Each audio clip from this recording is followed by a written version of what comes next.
हरियाणा प्रदेश में भी माननीय मुख्यमंत्री खट्टर साहब की सरकार है, परंतु हो कुछ नहीं रहा। कभी पेंशन कट जाती है रात को बुढ़े की, कभी किसी का बीपीएल का कार्ड कट जाता है, किसी का फैमिली आईडी गलत हो जाती है। अपने इलाके में देख लेना क्या किया है हमारा विधायक का, तो यूं पता नहीं गुमशुदा की तरह है, पता नहीं, दिखाई नहीं देता।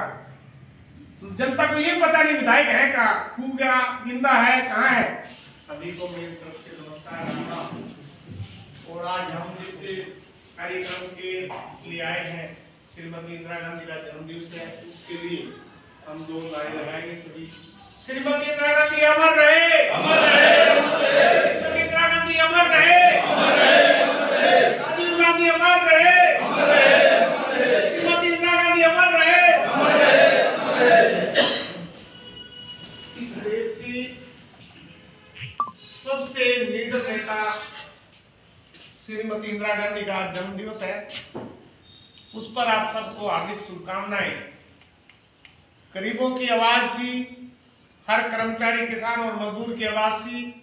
जितने अधिक फैसले कठोरता से लेने में यदि कोई सक्षम थी, तो आज तक के जितने प्रधानमंत्री हुए सबसे ज्यादा निडर बेखौफ हमारी पूर्व प्रधानमंत्री श्रीमती इंदिरा गांधी थी। और आपको याद भी होगा, मेरे से बड़े बड़े बुजुर्ग बैठे हैं, गरीबों के लिए उस टाइम में आज से करीब 40-50 साल पहले अलग से हर गांव में कॉलोनी बनवाई थी, प्लाट दिए थे, गरीबों के लिए इंदिरा आवास योजना चलाई थी। इंदिरा गांधी ने बहुत सारी स्कीमें जो गरीबों के लिए बैंक बनाए थे, शेड्यूल कास्ट बैकवर्ड क्लासेज के लिए बैंक बनाए थे, जनरल क्लासेज के बैंक बनाए थे, किसानों के लिए जो कोऑपरेटिव सोसाइटी और बैंक बने थे श्रीमती इंदिरा गांधी ने बनाए थे। यानी कि हर समाज के लिए वो लड़ाई लड़ने वाली हमारी नेता थी। उनके नेतृत्व में देश ने बहुत विकास किया और बड़ी ईमानदारी से। आज तो इतने आरोप लगते हैं कि ये भ्रष्टाचार हो गया, वो भ्रष्टाचार हो गया, उनके शासनकाल में कभी भी कोई भ्रष्टाचार का मुद्दा नहीं रहा।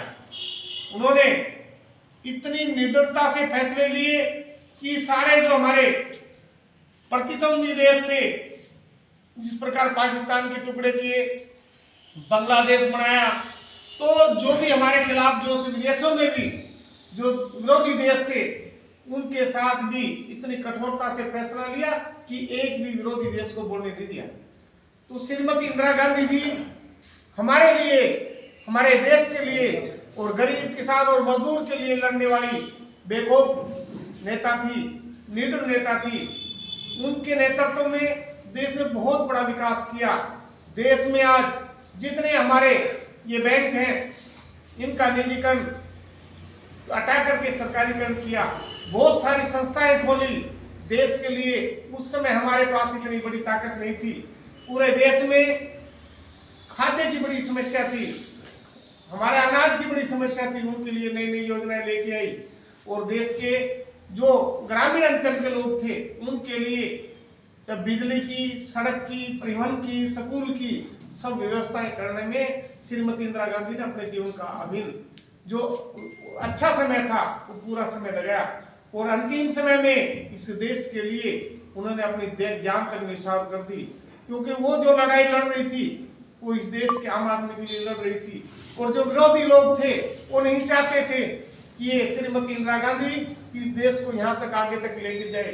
पूरी दुनिया के जो लोग थे उससे खफा थे, तो कुछ लोगों ने साजिश रच के श्रीमती इंदिरा गांधी की हत्या करवा दी थी, जिससे देश को बहुत बड़ा दुख हुआ था। देश हमारा बहुत पीछे हुआ था।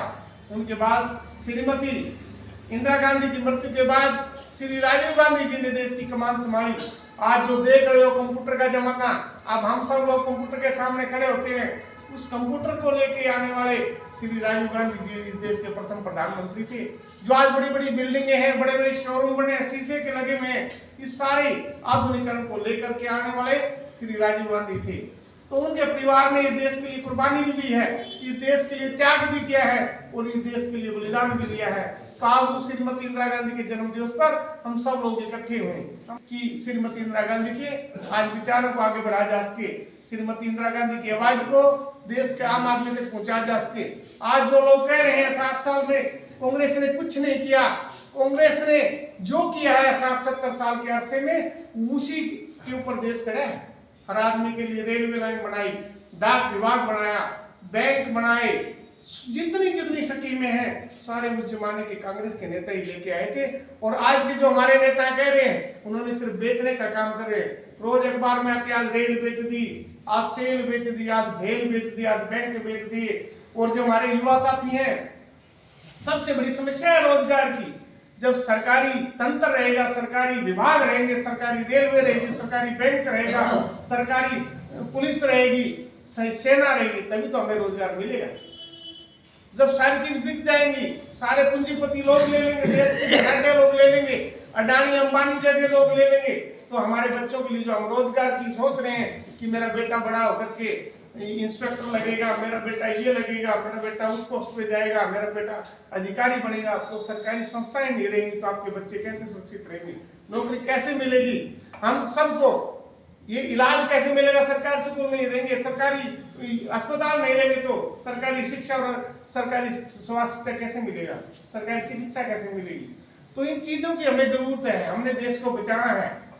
आप सबका भी बहुत बड़ा योगदान है, हम सब देश के लिए लड़ रहे हैं। तो जब सारी चीज संस्थाएं सरकारी रहेंगी तो ही हमारे बच्चों को रोजगार मिलेगा, शिक्षा मिलेगी, चिकित्सा मिलेगी और देश आगे बढ़ेगा। और इन चीजों को लेकर के आने वाले हमारे पूर्व प्रधानमंत्री श्रीमती इंदिरा गांधी जी, श्री राजीव गांधी जी, पंडित जवाहरलाल नेहरू जी, इस कड़ी में काफी लोगों ने इतना बड़ा काम किया है।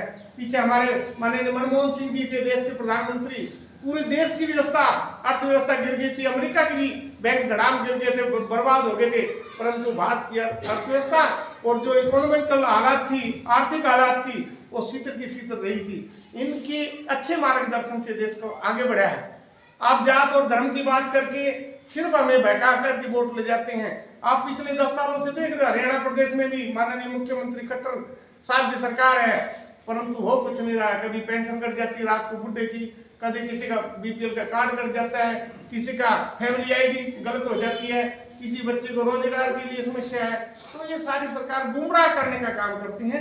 कांग्रेस के राज में ठीक है, भ्रष्टाचार तो पुराना हो चुका है, तो इन सब बातों को लेकर के लड़ने वाले हमारे देश के जितने नेता हैं, कांग्रेस के नेता, देश के लिए लड़ाई लड़ी है, देश को यहाँ तक लेकर के आए हैं। आज जो आरोप लगा रहे हैं, देश को ये कह रहे बर्बाद कर दिया था, तो इनसे पूछेंगे हम बीजेपी के लोगों से, भाई तुमने क्या क्या किया है? अपने इलाके में देख लेना क्या किया है। हमारा विधायक तो यूं पता नहीं गुमशुदा की तरह है, पता नहीं, दिखाई नहीं देता। जनता को ये पता नहीं विधायक है कहाँ, खू गया, जिंदा है, कहाँ है। बस मिलता है तो एक दो आदमी के पास, आपके गांव में भी आता है, पर ढूंढने से भी नहीं मिलता है। तो हमने इन लोगों से सावधान रहना है। आपके बीच जो काम करे, आपके बीच जो काम आए, 24 घंटे आपके लिए मदद करें, उन लोगों की जरूरत है। मैं हूं, कोई भी हो, उस आदमी की मदद करना जो आपके लिए काम आए।